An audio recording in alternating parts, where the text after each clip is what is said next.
Boîtes de nuit qui peuvent accueillir jusqu'à 6000 personnes. Ce soir, au Captain, une opération anti-stupéfiants est imminente. Dans le sas de la boîte, services de sécurité et policiers règlent le dispositif. Vous prenez comme d'habitude, vous ramenez, poignée, qui ne mettent pas les mains dans les poches, qui ne jettent rien éventuellement par terre. Et vous ramenez simplement dans le sas.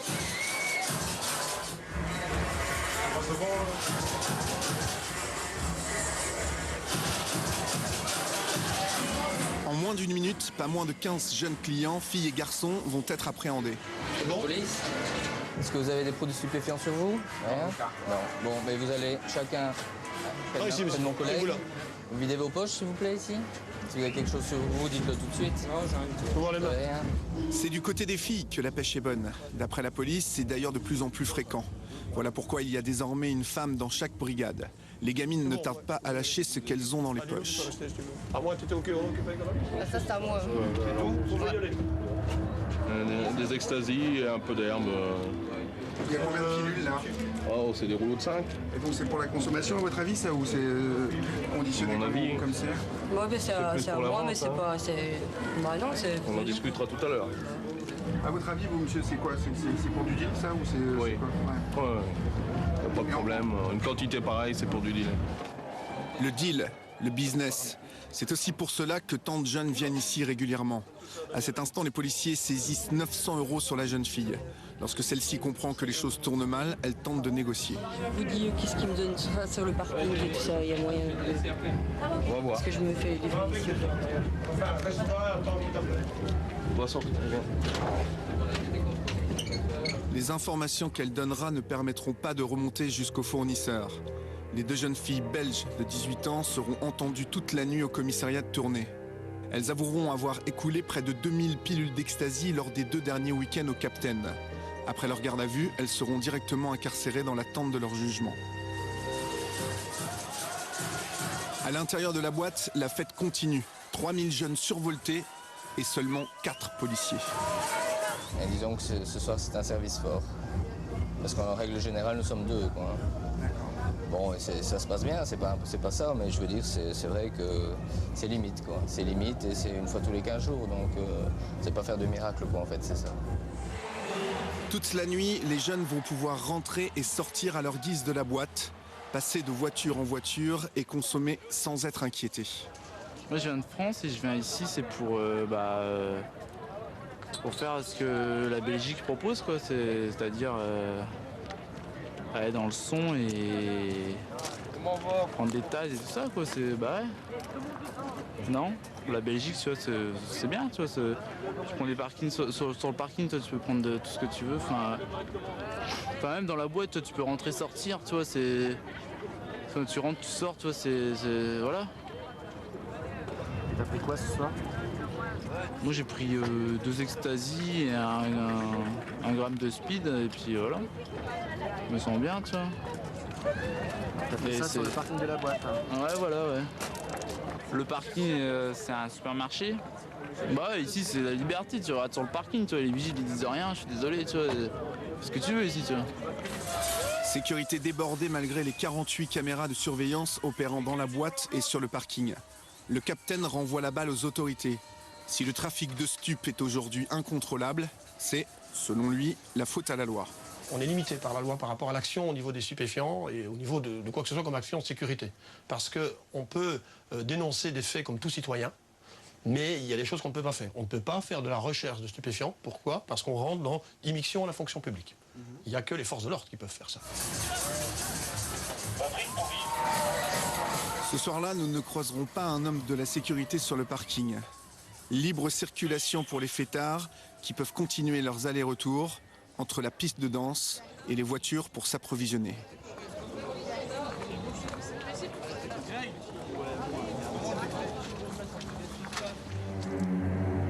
Le week-end suivant, nous revenons incognito avec une caméra cachée sur le parking du Captain. On est toute une bande de Parisiens, ils arrivent à 8 là, on est déjà... Vas-y, bah moi j'en ai 10. T'en as que 10? Ouais, tiens. Tu viens, attends, bah viens, tu viens dans ma caisse? Allez.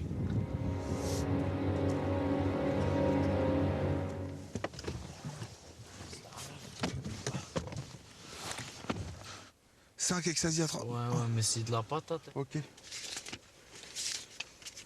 C'est con que t'en aies pas plus. Hein. Ouais. Tu peux plus en trouver d'autres? Si, t'inquiète. Hein? La cesse. Non, de la coke? Ouais. Mais t'en as quoi? T'as combien de coke sur toi? Après, faut voir mon pote, t'as vu.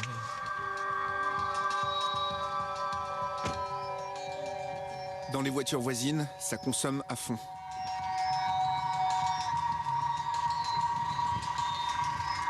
Tu viens dans ma caisse si tu veux, ou on fait ici, j'en cherche 10. 10 pilules, ouais. 10 pilules. Ciao. Merci, hein. Ciao les mecs. Mon pote, hein. Hein? Mon pote, hein. Ouais, bah c'est cool. Merci beaucoup, ciao. Bonne soirée. Merci, hein. Ciao. Vas-y, attention à la route, les gars. Ouais, fais attention à toi parce que t'as pas l'air en forme, toi. Pas de problème, moi, les gars. On peut le faire dans notre caisse, ça. Bah, chier.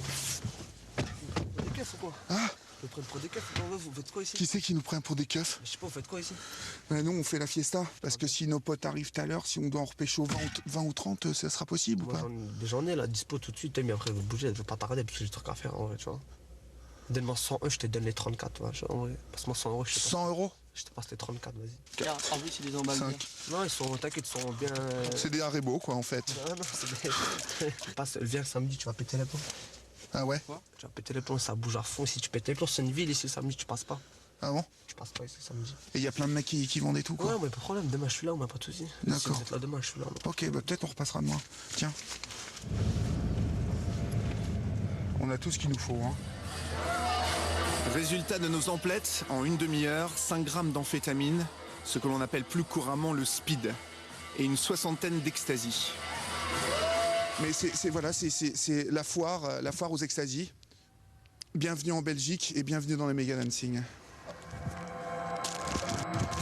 Allez, basta, c'est bon. Saloperie. Ce qui attire aussi les jeunes ici, c'est la possibilité d'enchaîner jusqu'à 60 heures de fête non-stop en passant d'un méga dancing à l'autre. Quand une boîte ferme, d'autres ouvrent et ça commence à 8 heures du matin. Sophie a 22 ans, son copain Julien 24 ans et Eric 23 ans. Nous avons rencontré ces jeunes Français dans une association qui les aide à décrocher. Après plusieurs années passées dans la drogue, tous trois ont aujourd'hui une vie normale et un travail. Ils ont été des clients assidus des Mega Dancing et espèrent maintenant être tirés d'affaire. Mais pour eux, le cauchemar reste bien présent. Tout est prétexte à faire la fête, traduisez par tout était prétexte à se défoncer, et principalement dans ces boîtes-là où la drogue coule à flot. Il y a des extasies où on peut en prendre que 2 et là, c'est toute la soirée, on est en plein dedans de minuit à 6 h du matin. Et il y a des fois où il faut en avaler au moins 8 pour avoir ce qu'on cherche tous les week-ends. En fait. Justement, comment vous faites la différence? La différence, comme on l'a fait, on la sent quand on avale le produit. On peut se sentir limite comme un joint avec une pile et des fois on en prend une et ça nous tient pendant 6 heures non-stop où on fait que danser, on a de l'énergie, on est bien. Ou même des fois trop bien, parce qu'il y a des fois où la pilule elle est trop forte, donc il faut le temps que ça passe et tout ça, mais après c'est bon. Entre 5 et 10 pilules, plusieurs grammes d'amphétamine et de cocaïne, une bouteille d'alcool, des grammes, des dizaines de joints sur la nuit, quoi, parce que bon, et puis de l'héroïne le lendemain, quoi. Parce que c'était tellement violent que bon, il fallait trouver un remède à tout ça, et l'héroïne est venue le dimanche. Moi, personnellement, j'ai déjà eu des amis qui ont pu péter des durites. Je pense principalement plus qu'aux amphétamines ou aux pilules au niveau du LSD. J'ai eu des amis qui se sont retrouvés à poil en train de devoir se faire choper par des gens pour qui les ramènent à sa voiture et qui ne se souviennent plus de rien le lendemain matin. Comment on est au bout de 10 extas et de l'enfête à fond? Minable. On est minable. On comprend plus rien, on sait plus. On se croit dans un autre monde. Enfin, on a le visage déformé, on a des relents acides, on se sent mal. Ça m'est même arrivé de tomber, de faire des convulsions. On bouscule tout le monde, on ne sait plus ce qu'on dit, on ne sait plus ce qu'on fait. On a même déjà vu en boîte une fille qui se faisait sauter comme ça. Les videurs ne l'avaient pas vue, c'était carrément stone. Voilà, en pleine boîte en fait. Ouais, il faut faire attention, il faut mieux être avec son partenaire en fait quand on prend quelque chose, parce que j'aurais pu me retrouver à poil comme c'est dans la boîte. Je ne me serais même pas rendu compte. Petit à petit, j'ai tout perdu. J'ai tout perdu et j'avais beau faire des efforts systématiquement pour remplacer une drogue par une autre, pour en arrêter, pour réduire, pour me raccrocher à mes études ou alors me raccrocher à mon travail. Systématiquement, tout ce que je faisais, c'était vain parce que j'étais rongé de l'intérieur par les drogues. Tu te sens fragile encore, donc? Ouais, encore très fragile par rapport aux produits, ouais, c'est sûr. Et c'est grave, c'est super grave, c'est terrifiant. Voilà. Terrifiant, car il arrive que la fête tourne au drame, comme ce soir d'octobre 2006. Antoine Tomzak, un Français de 18 ans, a décidé de passer la soirée à la bûche, l'un des plus grands méga dancing juste à la frontière. Quelques heures plus tard, il décède d'overdose d'ecstasy. François, son meilleur copain, est avec lui ce soir-là. On part une quinzaine à la bûche pour un anniversaire. On arrive, et on commence à danser tout ça, et on perd Antoine pendant 2 heures. On l'a cherché, on ne l'a pas retrouvé. Et c'est la personne qui a vendu les pilules qui nous ramène dans un sale état. C'est quoi pas très bien? Fort enflé, avec les yeux assez gros. Car quand tu dis qu'il est pas bien, il parle plus, hein, je crois. Hein. Ouais, plus trop. Donc on décide de sortir avec un autre copain pour lui faire prendre l'air. Et sachant que les videurs c'était pas très commode, ils l'ont mis dehors, il est sorti. Du coup on sort. Il avait déposé à côté des chenilles à chiens par terre, même au sol. Et il était en train de convulser. Il moussait, tout ça. Il voulait pas appeler l'ambulance. Le copain a demandé une bouteille d'eau. La bouteille d'eau est jamais arrivée. Du coup, le copain décide de l'emmener à l'hôpital. Donc le videur a dit mettez-le dans la voiture, hein, ça ira mieux. Donnez-lui un peu de coke, peut-être que ça ira mieux, tout ça, ça va passer. Il rentre Antoine dedans, mais comme il était tout ready, il rentrait pas dans la voiture. Ils ont donné un coup de pied dans le bas du dos. De là, il s'est encastré la tête dans le carreau. Il y a eu du sang, tout ça. Ils ont refermé la porte. Donc avant de quitter le parking, un videur s'est chargé de retirer les tampons de la boîte sur la main d'Antoine et sur le conducteur qui a emmené Antoine à l'hôpital pour pas montrer qu'on venait de la bûche. Et il est mort en arrivant à l'hôpital. On a perdu trop de temps. Enfin, faut voir quoi. C'était la première fois qu'Antoine allait au Mega Dancing? Ouais, c'est la première fois. L'enquête qui a suivi la mort d'Antoine a mis au jour un trafic de stupes directement orchestré par des employés de la boîte de nuit. Pourtant, la bûche est restée ouverte. Ce qui peut paraître choquant en France, c'est qu'un responsable d'établissement dont le parking est aussi un endroit qui lui appartient et qu'il doit gérer, où se déroulent des deals, est responsable de ce qui se passe sur son parking. En Belgique, ça semble différent. Pourquoi ? Bon, le parking est privé, donc normalement le patron est responsable de ce qui se passe sur son parking. Ceci dit, là vous me prenez au dépourvu, la législation, je ne connais pas, par rapport à la législation française, je ne vois pas je ne la connais pas, donc...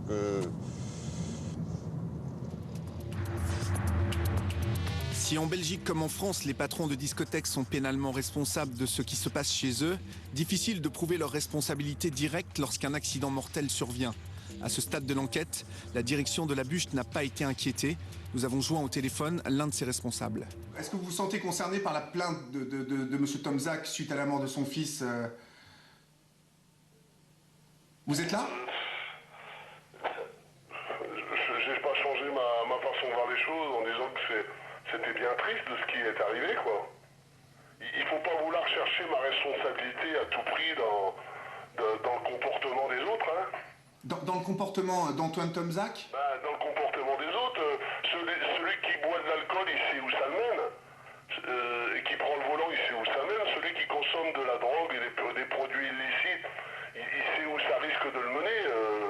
Vous persistez à me dire que vous n'êtes pas au courant des trafics qu'il y a sur tous les parkings des Mega Dancing, y compris le vôtre. C'est ça qui m'étonne. Moi, j'ai jamais dit ça, moi. Donc vous êtes au courant qu'il y a du trafic sur les parkings? J'ai jamais dit ça. Ça veut dire qu'aujourd'hui, il n'y a pas de trafic sur le parking de la bûche? Il est minimisé. Il est minimisé. Ça veut dire... Il est minimisé, c'est-à-dire que... il est minimisé. D'accord. J'ai pas l'intention de commencer à épiloguer là-dessus. Je veux absolument pas commencer à dire qui a raison, qui a tort. L'enquête suit son cours, hein. Une enquête qui implique précisément des membres du service d'ordre de la bûche. À ce jour, une dizaine d'individus sont poursuivis pour trafic de stupéfiants. 2 d'entre eux sont incarcérés, inculpés de non-assistance à personne en danger lors de la mort du jeune Antoine. En France, les parents commencent à mesurer la menace qui pèse sur leurs enfants.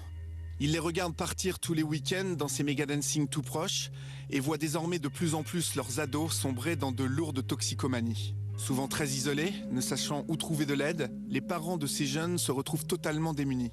Lorsqu'ils réalisent, le mal est fait. En premier temps, c'est de le voir déjà maigre, des cernes jusqu'ici. Bon, on a mal pour son enfant, puis ça, moi, c'était mes tripes, quoi. C'est ça d'abord. Puis après, on se demande, de l'héroïne, mais c'est quoi? Moi, j'étais complètement naïve là-dessus. J'y croyais pas. Je me dis, mais c'est comment? C'est quoi? Je savais même pas ce que ça sniffait. Je savais pas, je savais rien. On en trouve dans les petites villes. Ah bah oui, il y a des... C'est très facile. C'est pas la peine d'aller en Hollande, hein, ni en Belgique. Vous en avez ici, hein. Aux alentours. Dans les petits villages. Dans les petits villages. Dans les tout petits villages. Vous me disiez un jour que vous aviez regardé dans le portable de votre fils et que vous étiez aperçu que les dealers n'étaient pas si loin de chez vous.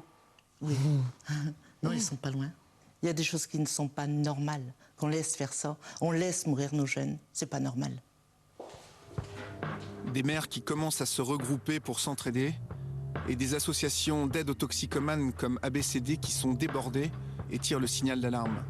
Pour les soignants, le marché dans le Nord-Pas-de-Calais est en pleine explosion. Pour moi, le gros risque actuellement, c'est le rajeunissement, c'est-à-dire des gamins de 11, 12, 13 ans, avec tout ce que ça implique. Ça implique aussi la prostitution des mineurs. Enfin, ça, il ne faut pas l'oublier, il faut avoir le courage d'en parler.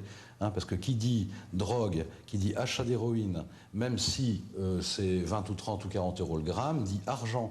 Or, un gamin de 13, 14 ans, une fille de 13 ou 14 ans, n'a pas les moyens de se payer cela. Et pour acheter son héroïne, il ou elle est bien obligé de trouver de l'argent par tous les moyens. Le marché de l'héroïne est complètement cassé, avec une dose d'héroïne qui est sur le secteur peut se trouver à 20 euros à peu près le gramme d'héroïne et qui devient aussi un produit d'initiation. Confirmation dans le rapport annuel de l'Observatoire français des drogues et toxicomanie.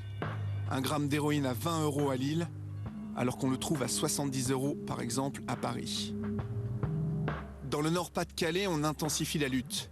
Les hommes qui mènent ce combat sont policiers, gendarmes, douaniers, réunis au sein d'une brigade d'investigation unique en son genre. Et pour cause, 11 000 infractions à la législation sur les stupéfiants pour la seule année 2006. Un chiffre qui place la région en tête au niveau national et qui pose la question centrale de la perméabilité des frontières. Il y a des points de passage très nombreux entre la France et la Belgique, puisqu'on peut compter au moins 300 points de passage. Donc il est évident que les autoroutes du secteur sont parmi les plus fréquentées d'Europe. Donc vous pouvez vous achalander de l'autre côté de la frontière et revenir par un travail de fourmi aussi souvent que vous le voudriez côté français. Il est vrai qu'au quotidien, c'est ces passages très fréquents qui sont le fond du problème. Ils sont de plus en plus nombreux à emprunter ces routes qui mènent en Belgique et en Hollande, là où la loi est beaucoup moins répressive, les stupéfiants de toutes sortes accessibles à tous et les prix ultra compétitifs. Des voyages que Leslie et Sam ont fait pendant des années. À 18 ans, ils ont déjà derrière eux 3 ans de dépendance à l'héroïne et tentent pour la première fois une cure de désintoxication. À l'espace du possible, un centre d'accueil lillois, médecins, psy et éducateurs accompagnent une vingtaine de jeunes toxicomanes et tentent de leur faire oublier la Hollande et ses paradis artificiels. Y a de tout là-haut. Là, c'est clair, tout pas cher et c'est bon, quoi. J'ai commencé à lâcher des sous au départ pour qu'on me ramène. Puis après, il y a un gars qui m'a proposé de monter avec lui, puis je monte avec lui. À Maastricht. À Maastricht. Où est-ce que c'est Maastricht? En Hollande. Anvers ou vers la fin, on allait à Ostende. Mais est-ce que tu servais de passeuse, en fait, du coup? Ouais, quand même, parce que les filles, ça va mieux, quoi. Et vu que moi, ceux avec qui je traîne, on est que 2 filles, donc ouais, en général, ouais. Ils nous appelaient, et on passait pour eux, quoi. On lui passait les thunes, puis il nous passait ce qu'il fallait, quoi. Il nous préparait le boudin. On allait dans les chiottes, chacun notre tour, le coffret. D'après leurs témoignages, les ados vite accros sont des proies idéales pour les trafiquants qui veulent passer la marchandise. Nous décidons de poursuivre notre enquête en Hollande. Pour commencer, le Thalys. Destination Rotterdam. In Rotterdam Centraal verlaten dat zij met Thalys gereisd hebben.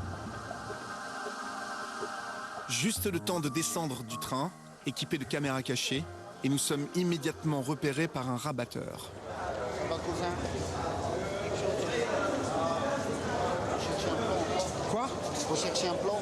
Un plan. Un plan. Tu veux la coque Mais je peux acheter pas mal ou pas? Comme tu veux. C'est possible d'acheter 200 grammes, 300 grammes? Pas de problème, oui. Ouais. Mais tu vas me laisser un numéro de portable? Oui. Ok. Bien. À l'extérieur de la gare, la discussion continue autour de son petit business. Toi, t'es dealer, ok. Ouais, je suis dealer. C'est pas, toi, tu rabats pas, quoi, toi. Non, j'ai la maison, j'ai tout. D'accord. Qui travaille pour moi, j'ai tout. D'accord. Voilà le bar là-bas. Ok, on va cool. boire un coup. Et on discutera. Autour d'un verre, les langues se délient. Moi, je suis de Paris. De Paris? Ouais. J'ai beaucoup. Mais je suis de Paris. J'ai 4 clients de Paris. Ouais. Je dis pas leur nom. Alors, Non, mais t'as parce pas à me que dire leur j'ai nom. Un Saint-Michel qui a un grand restaurant, bar, etc. À Saint-Michel? Ouais, Saint-Michel. Ouais. De Saint-Michel, parce qu'il vient chaque mois. Et Chaque il y a mois. un autre qui vient chaque 15 jours. Ouais. Il prend 250. 250. Il y a un autre qui prend 500 de l'euro. Et Tous les 15 jours. tous les 15 jours. Tu m'appelles, Ouais. je viens au Me chercher. Je viens te chercher. D'accord, cool. Cool, super. Il va casser la baraka de business. D'accord. On va l'appliquer, on Ok. va faire un bon business et comme ça. Ok. On va Allez. jouer, mon frère, ça veut dire Je jouer. quitte mon nouvel ami, je décide de ne pas le rappeler trop vite. Voilà pour la version train. Quelques jours plus tard, nous testons la version route. Arrivé en plein centre de Rotterdam, notre plaque d'immatriculation française fait immédiatement effet. Très très vite, nous sommes escortés par un livreur de pizza qui a visiblement autre chose à nous proposer. Quoi? Tu veux aller à ta maison? Lorsqu'on s'arrête, la densité des rabatteurs augmente immédiatement. English, yeah. Oui. Viens avec nous à la maison. On boit une bière ensemble et on discute? Bien sûr. D'accord, tu vas dans le bar là-bas et on te rejoint. D'accord? On garde la voiture, on vient à pied là-bas, d'accord? Nous faisons 50 mètres pour garer notre voiture. D'autres rabatteurs arrivent. Encore une fois, on s'arrache le client.